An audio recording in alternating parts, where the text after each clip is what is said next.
schools need to move from a focus on discrete skills using a medical model to a focus on integrated skills using an ecological model with an assets-based approach.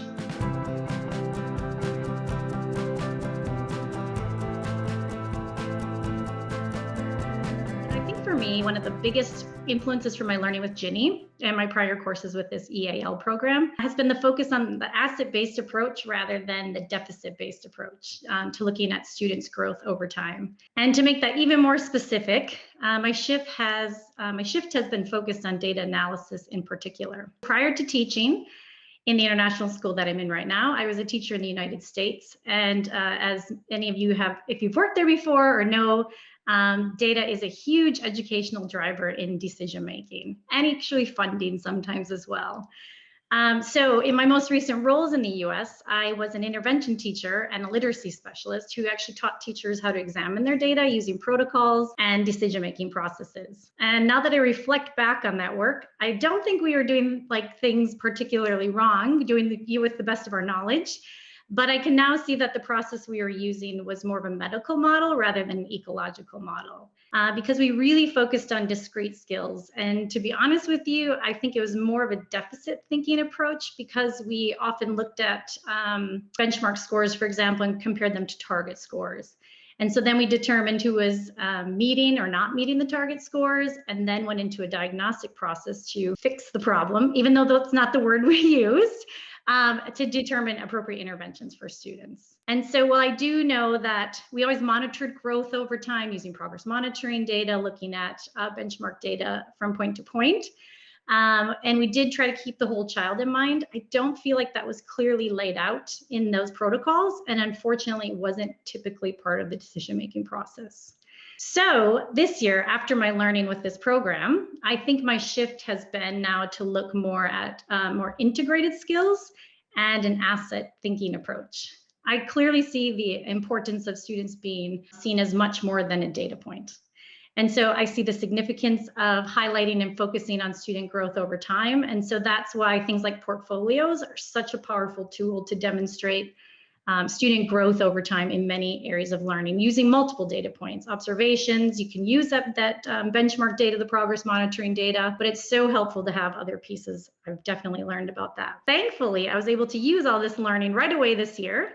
And that came into play as I was learning throughout all the courses. So this year, and many examples in the past, I can go back and look.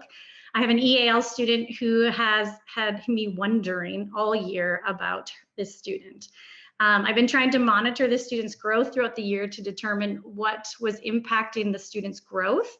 And we were seeing a lot more slower progress than the peers that were also in EAL courses and in my particular classroom with other EAL students. And so this student was the person I actually picked to use for a protocol in the last class, instructing and assessing multilinguals. And I used the student for the what if protocol. And I was so thankful that that came into play just when I needed it.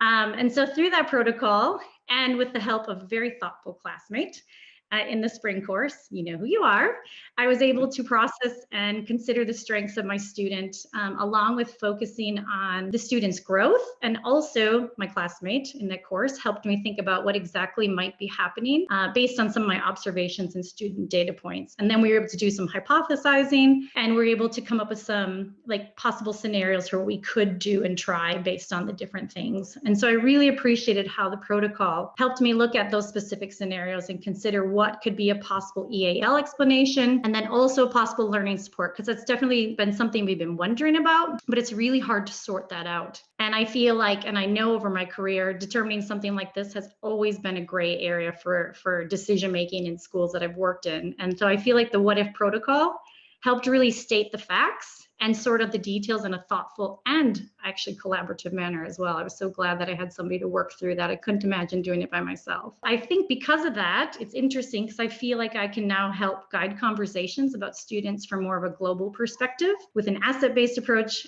when the conversations might actually be going to a deficit-based approach, because I think that happens too easily sometimes. We have to remember that our students come to us with so many different strengths, and it's important to focus on what they can do and what assets they bring to our diverse classrooms. And one thing that I noticed on Tuesday when we were talking about CTC-EAL, They mentioned that we need a more equity-driven approach that would be used strength-based or asset-based assessments and highlight what multilingual learners can do. And so I just thought that was great because it really supported my thinking around my growth here. And so I think this has been one of the biggest impacts on my view of EAL students as a teacher in schools with significant diversity. And I feel like I have more knowledge and understanding regarding what to do when I'm wondering what might be the reason for maybe slow growth or little growth, or even sometimes maybe no growth. And so as I mentioned earlier, I think students are just much more than a data point, and it's important to shift our thinking from diagnosing and fixing to hypothesizing and trying. And so I'm hoping that I can be an advocate for change with this type of thinking in my new role next year as an MTSS specialist. So to sum up my golden nugget, schools need to move from a focus on discrete skills using a medical model to a focus on integrated skills using an ecological model with an assets-based approach.